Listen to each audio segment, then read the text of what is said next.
Welcome to Quarantine Quiet Times, Day 2. My name is Cheryl Hammer, and I'm honored to be a part of a team of women that are able to do these devotionals this coming week. And thank you so much to Catherine. What a wonderful job you did yesterday.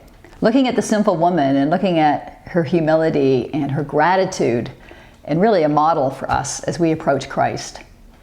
You know, today we're going to look at a mom. Yesterday was Mother's Day, and we're going to spend some time really learning not only from this mom, but really learning from Jesus. And the theme of the week is connections with Jesus, and looking at different hearts and how Jesus works with different hearts and how to imitate his heart. So let's dive in. Matthew chapter 20, verse 28. And if you notice, we are at the dinner table. I thought, what better place to spend time with you than at my table. I wish you were here. I wish we could all be in my house just hanging out, and this lesson would be so much easier if you were just physically here with me. But I know we're in this together, and we are all self-sheltering and through this coronavirus, through the pandemic, and I do believe that God will protect us and strengthen us through this time. So let's read Matthew chapter 20, verse 20 through to verse 28. It says, Then the mother of Zebedee's sons came to Jesus with her sons, and kneeling down, asked a favor of him. What is it you want? He asked. She said, Grant that one of these two sons of mine may sit at your right and the other at your left in your kingdom. You do not know what you're asking, Jesus said to them. Can you drink the cup I'm going to drink? Oh, we can, they answered. Jesus said to them, You will indeed drink from my cup, but to sit at my right or at my left is not for me to grant. These places belong to those for whom they've been prepared by my Father. When the 10 heard about this, they were indignant with the two brothers. Jesus called them together and said, You know that the rulers of the Gentiles lord it over them, and their high officials exercise authority over them.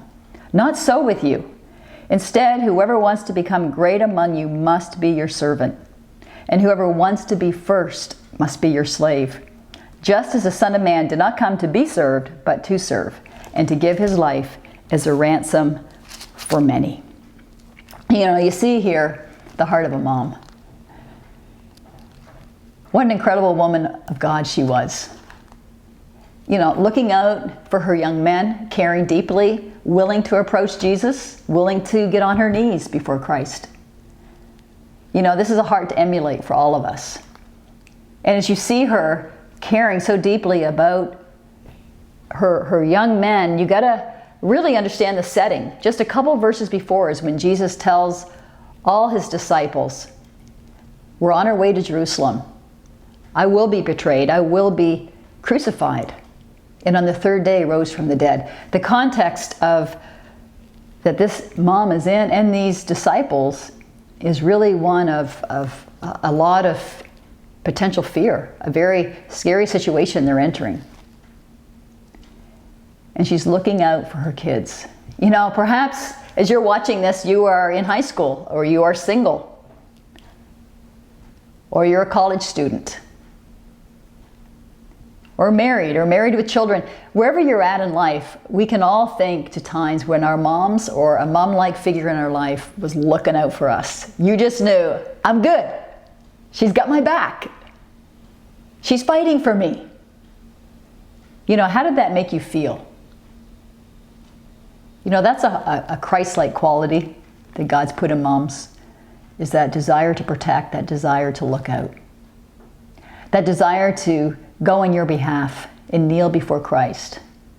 You know, think of times in your life that you have felt that for either a child or a friend, where you wanted to petition Christ for them. You know, let's imitate this woman and have bold favors, bold prayers. It says she came to Jesus and she asked a favor of him. There's really our first step of action. Number one, let's go to God with bold favors, bold prayers, and not be afraid. The thing I love here about Jesus is that he is so approachable. He's also very aware, and he's very attentive. Because look at his response. He says, what is it that you want? You know, his response wasn't, oh my goodness, I've got, you know, I'm on a mission to Jerusalem. And he goes, what is it you want?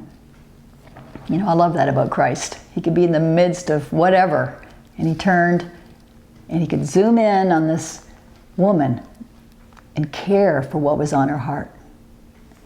What a great example of Jesus that we can look at and imitate.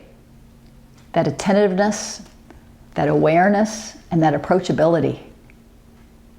Let's think about that today. As we go about our days, how can I be more like Christ in this area? And then he goes on and says,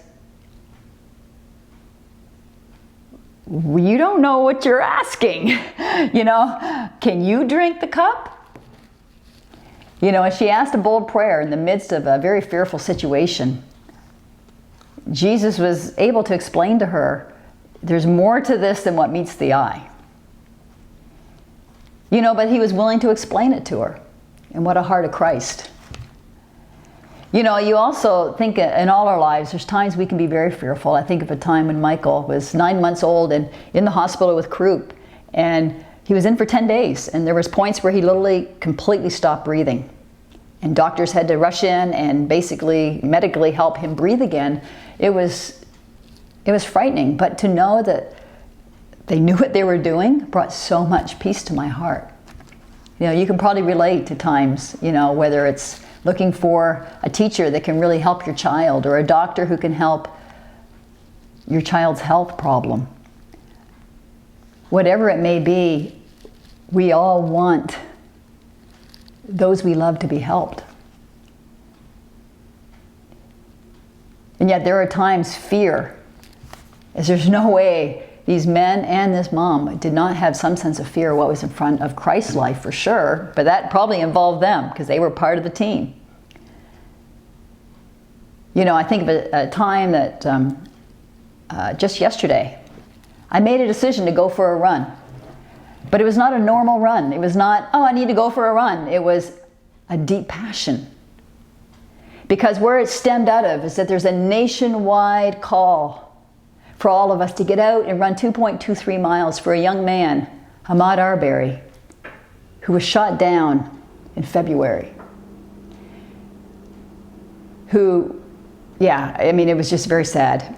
It really angers me and a lot of emotion that comes over me when I think about this. The appearance of just very intense racism and prejudice and taking of someone's life unfairly is just, it's just so wrong.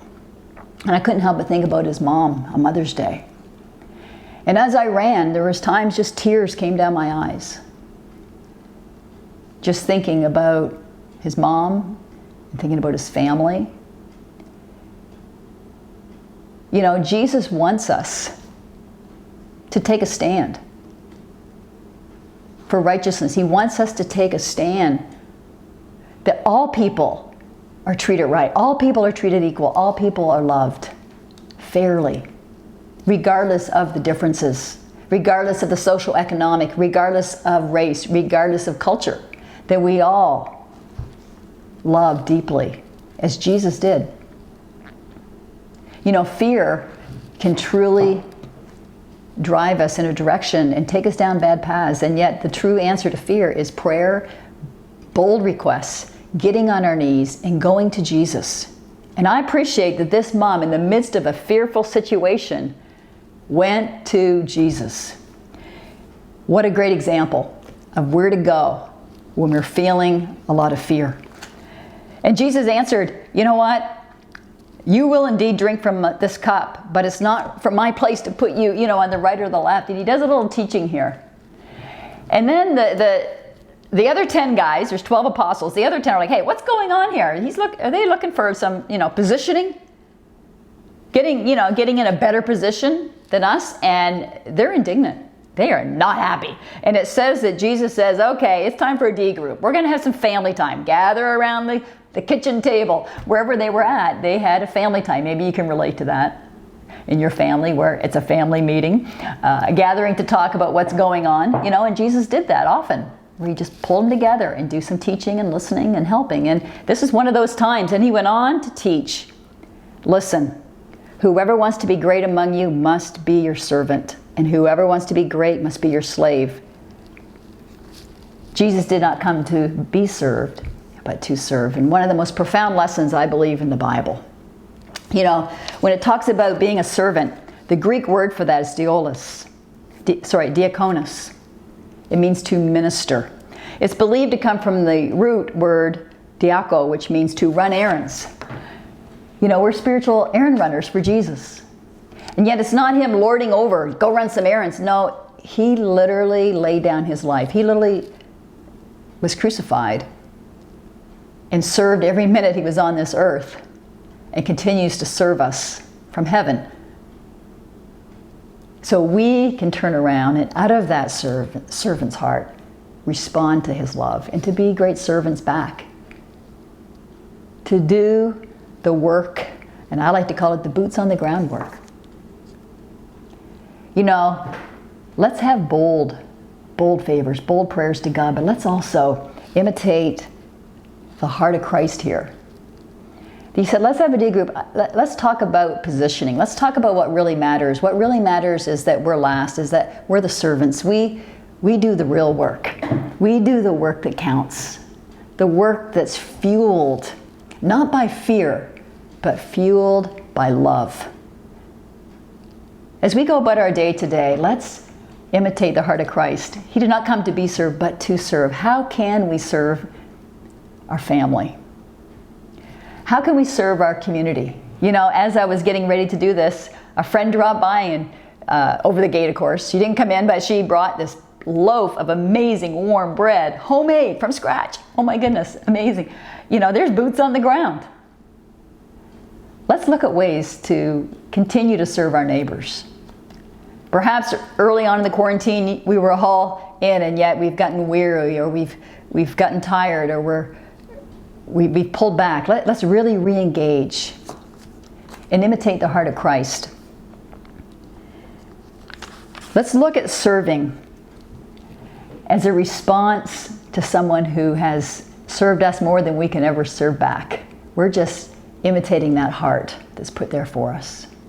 I pray today is a great day as we go before the Lord with bold prayers, bold favors, that we imitate the heart of Christ of approachability and awareness and attentiveness, and that we can also have that heart of a servant. That heart that says, what errands do you have for me today, God? That those errands will change eternity, not only for us, but really for our friends and family. Thank you so much. I want to encourage you, if you have not had a chance to subscribe to our YouTube channel, please do so, and have a great day. Thank you.